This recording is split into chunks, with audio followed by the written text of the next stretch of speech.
The Earth's temperature is increasing, and this rise is causing spring events, such as the first bloom of flowers, to happen earlier each year. However, higher temperatures are not the only reason for this change. Urban light pollution is also speeding up the arrival of spring. This means that both temperature and light play important roles in affecting when plants and flowers begin to bloom. Artificial light from cities can confuse plants, making them think it's daytime for longer periods. As a result, they start growing and flowering sooner than they naturally would. This early blooming can affect ecosystems, as plants, animals, and insects may become out of sync with one another. For example, if flowers bloom too early, they may miss the time when pollinators like bees are active, which can impact the whole food chain. Scientists are studying how these factors, both rising temperatures and increased light pollution, work together to change the natural timing of seasons.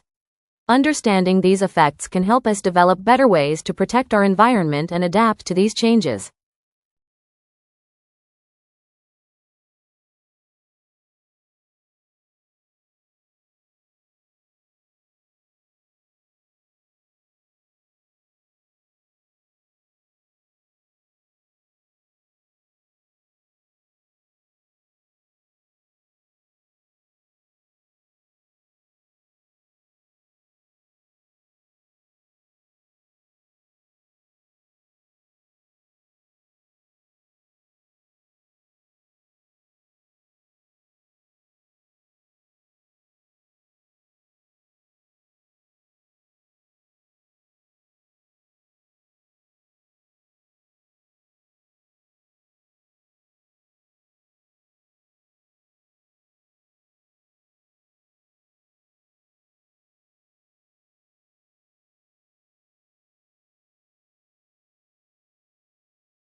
At the top, you would have a king.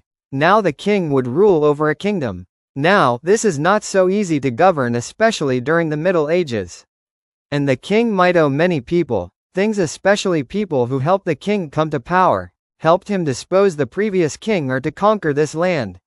And so in exchange for that and to help govern, he might grant land or feasts to other people. And the key currency in the Middle Ages under the feudal system island. And land in exchange for loyalty and service. So this whole thing is a kingdom. Now right over here, this is a duchy. And a duchy will be controlled by a duke. I guess I didn't call it duchy because that just doesn't sound as serious. So the king might grant a duchy to a duke, and in exchange, the duke would provide loyalty pledged their fealty. If the kingdom is threatened, the duke will fight alongside. The king would provide their own troops if the king wants to go conquer other territories, same thing, and also provide the king with taxes, which might be in the form of coinage depending on what time and region we are in the Middle Ages, or it might be in the form of a percentage of the agricultural production from this duchy.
At the apex of the feudal system stood the king, who governed a realm comprising various territories. However, managing such a realm was challenging, particularly during the Middle Ages. The king often owed allegiance to numerous individuals, especially those who aided him in ascending to power or acquiring new lands.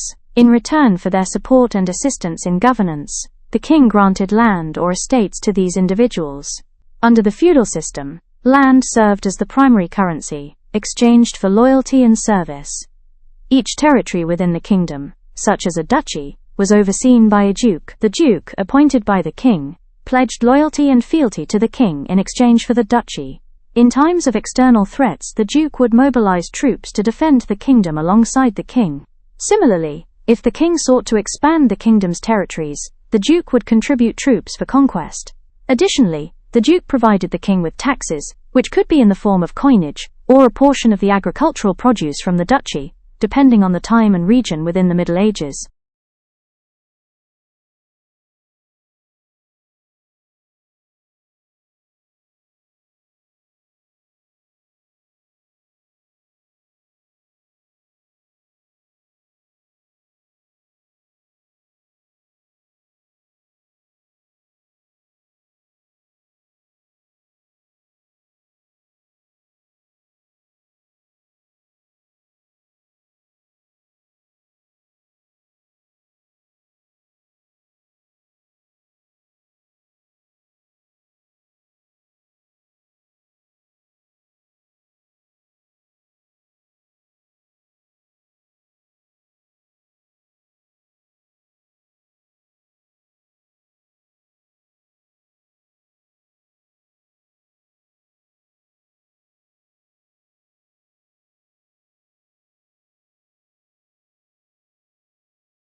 If asked, what percentage of the population do you think is capable of truly mastering calculus, understanding organic chemistry, or contributing to cancer research, many might estimate 20 to 30%, assuming a great education system.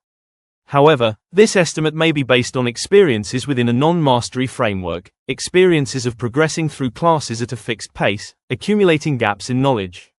Even achieving a 95% score leaves a 5% gap that compounds over time. Eventually, upon encountering advanced material, one might conclude, I'm not meant to be a cancer researcher, physicist, or mathematician. This perspective likely stems from the limitations of a non-mastery approach. In contrast, within a mastery framework, where individuals have control over their learning and view mistakes as learning opportunities, the percentage capable of mastering complex subjects could approach 100%. This shift towards mastery-based learning is not just beneficial, it is a social imperative.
For experiences we deeply care about and profoundly regret, what does this experience feel like?